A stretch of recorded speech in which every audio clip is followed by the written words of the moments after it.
Kasama din natin na ngayon mga kapartners, ang Chief Executive Officer ng Kingdom of Jesus Christ, si Sister Nelida Lisada. Ma'am Neng, magandang gabi. Karagdagan pong mga pahayag dito sa mga accusation po na ibinabato ngayon sa KOJC.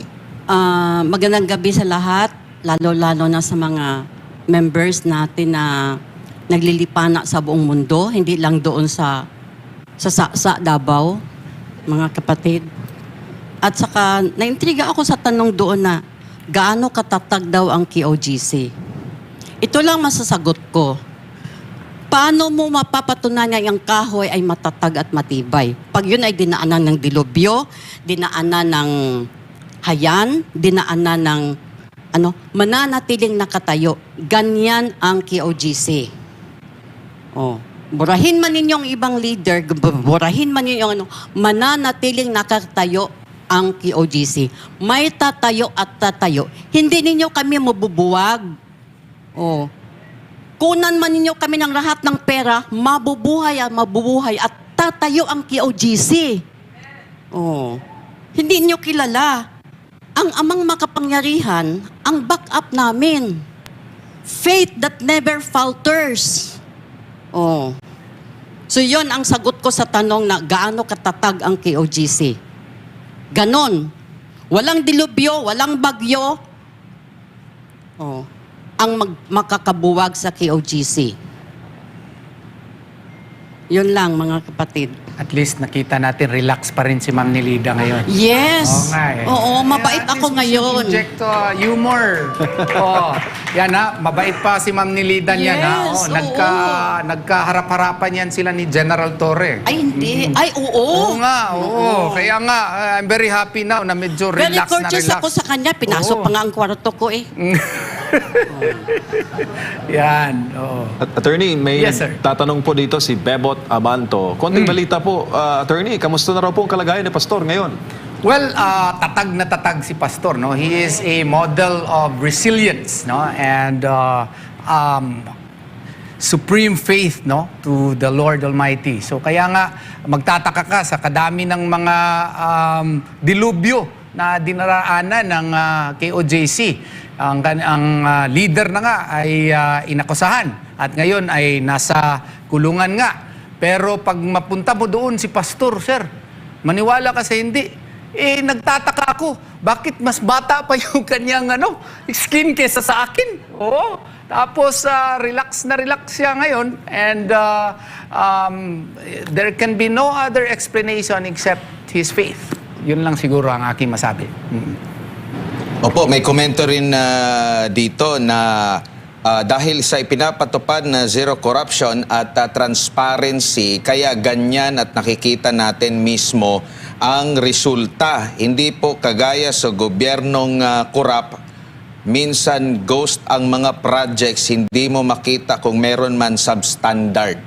Yun ang mga komento ng ating mga kababayan, Attorney. Actually, nakikita ko yan kasi hindi ako miyembro. Muslim po ako. Pero nakikita ko, kaya nga ingat din ako na yung actions ko would be in consonance likewise with the KOJC faith doon sa mga turo ni Pastor Apollo Sikibuloy. Kasi kung magiging corrupt ako, sigurado tanggal na ako. Pero sa awa ni Allah Subhanahu wa Ta'ala, matagal-tagal na rin ako. Kasi ingat na ingat din ako sa aking mga actions because my actions as legal counsel should likewise reflect the majesty as well as the respectability of my client. So, what you see now is a reflection also of the character of my client. Meron pa dito, kaya ba, Attorney, dinadamay ang KOJC dahil wala silang mahanap na butas sa dating Pangulo?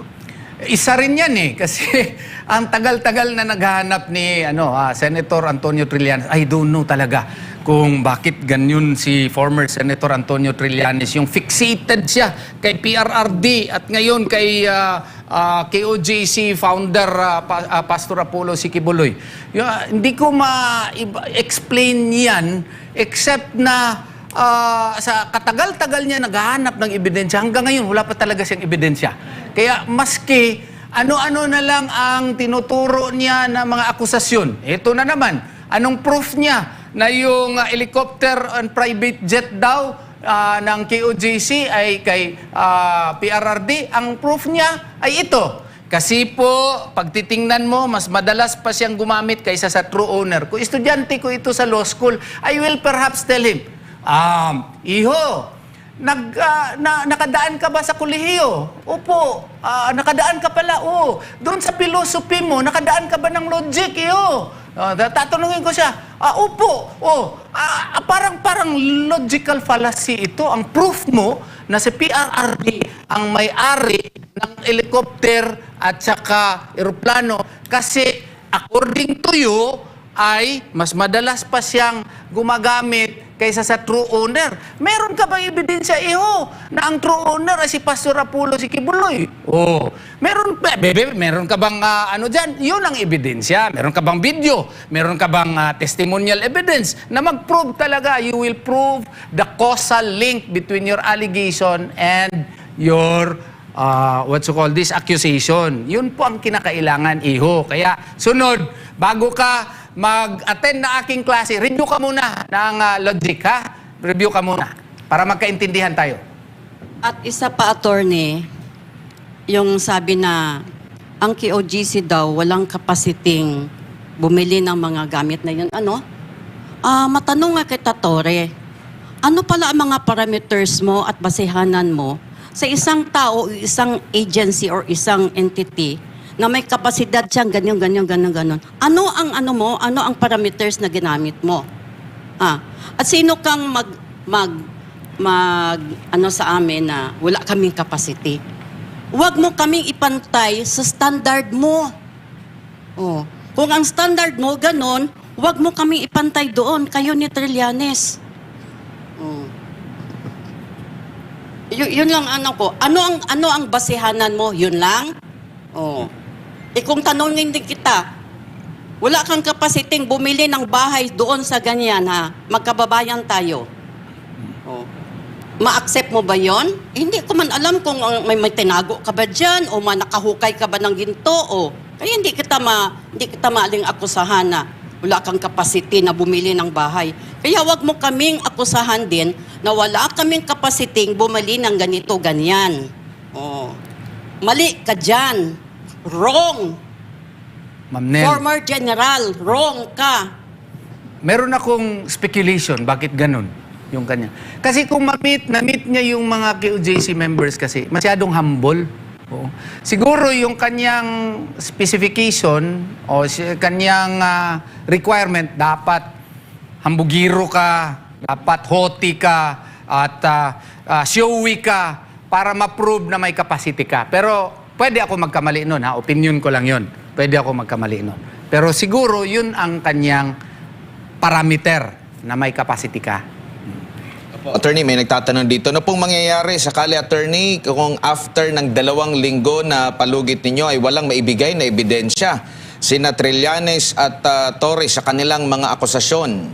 Well, that is a decision to be made by KOJC officers. And nandito naman sila, ma'am, ngayon. Perhaps lang. I could not speculate for them. But perhaps, baka may kaso talaga. Yun po.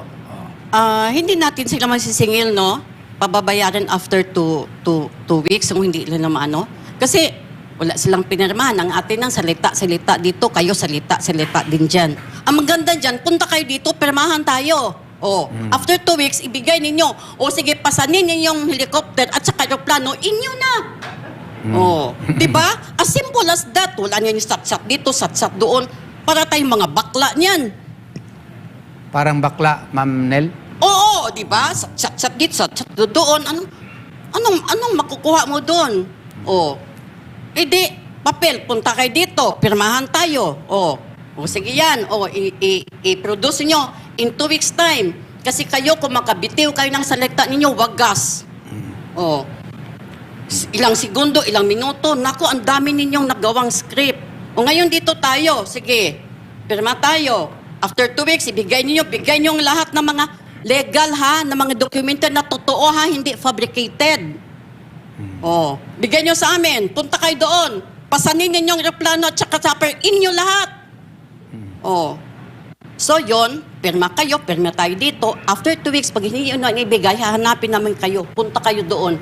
be a man or a gentleman, sundin ninyo ang pinag-usapan natin at pinirmahan natin. Yun! Di ba, former general? Yun ang tama. Huwag tayong satsat ng satsat. Sinasayang yung laway ninyo eh. Huwag na yung laway, bulpinan tayo. Tsaka attorney, nung KOJC siege, naghukay at tsaka kung pera ang hinahanap. Ngayon, pera na naman ang hinahanap. General, paano yun, sir? Oo nga nagtaka Pero nga ako lagi. nung KOGC seeds ang lalim-lalim, dinideny pa nila noon, di ba? Nakakatuwa nga yun Ilang beses ko inattempt na pasukin yun, hinaharang pa ako. Pero nung after ng Senate investigation, wala na silang magawa. Pagpasok namin, ang lalim-lalim talaga, na-confirm talaga. Ang tukoy pala nun, kasi nga, yung kunyari yung what you call this, yung tinataguan daw nila pastor, bakit pagtago sila may duda nga na may hidden mga gold bars o mga daw, yun ang mga sabi-sabi, kwento-kwento, yun ang real purpose daw. Pero yun nga, hindi man din tayo cite with specificity kung yun. Kaya nga, ang atin is, suspicion natin yun. No? And pwede tayo magkamali doon. Hindi tayo pwede magkamali, attorney. Di ba? Nabukay kayo, hindi heartbeat ang dala ninyo. Gold detector. Kasi kung totoo yan, tingnan nyo yung mga binitbit nyo doon, mga mukhang abantero doon sa Diwalwal. Yung Diba? mga- Yun ang totoo. Yung dinamitan ng parang mga pulis Oo. sila. Maging totoo ka Confirmed ba, yan, Turi? confirmed. Yan. Ginto ang hinahanap ninyo. Aba, kung totoo yan, magdala kayo ng saktong detektor. Turuan ninyo kami, hati tayo. Di ba? Masaya kayo, masaya din kami. At saka anyway, hindi naman selfish ang QGC. May nalalaman pala kayo dyan May ginto dito, ginto doon. Aba, kung totoo yan, edi sabihin ninyo kami, tulungan namin kayo maghukay. Opo, tsaka dito attorney, may nagtatanong, di ba dapat daw po pag totoong may ebidensya, diretso na sa konkretong dokumento at wag daw mag-rely sa teorya lang, attorney Torion. Ano masasabi mo doon, sir? Oo, tamang-tama yan. Kasi kung may ebidensya, sabi nga niya ang na-uncover namin, dapat sa interview, dala na niya. Pareho nito. Meron Opo. akong mga papeles. Dala-dala na. Ito yung aming ebidensya. Meron dito, picture ito. Nagbigay ng pera. Ang daming pera. Si Presidente Duterte doon sa KOJC officer. Baka si Ma'am Nilida yun. Binigay kay Ma'am Nilida yung pera. May video rin, nagpapakita talaga na si Presidente Duterte nagpera. Tapos nagka-agree sila na ipangalan lang sa KOJC. May Yun trail ang paper, ebidensya. attorney. May trail paper. May trail paper Oo. talaga. Kasi kung magbili ka kasi ng eroplano, hindi rin yan dali-dali. They will also check whether or not you really have the capacity. Tapos ang iba pa nga yan, hindi talaga cash ang ina-accept. Dapat money transfer yan. Kung meron kang money transfer, pakita mo. So, kung meron nga talagang proof na kay PRRD yan, dapat sa interview pa lang, pinakita na niya. Ang problema hanggang ngayon, wala At saka, ang duda ko, wala talaga siyang ebidensya.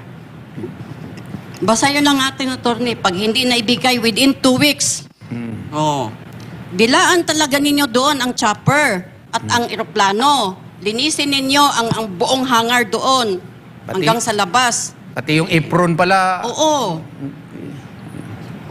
Dila ang ginamit ninyo sa paninira sa mga inosente, dila din nyo ang dapat maglinis. Yun. Diba? Ayos. Fair yun. Kaya beware of using your tongue. Tsaka, napakalinaw po.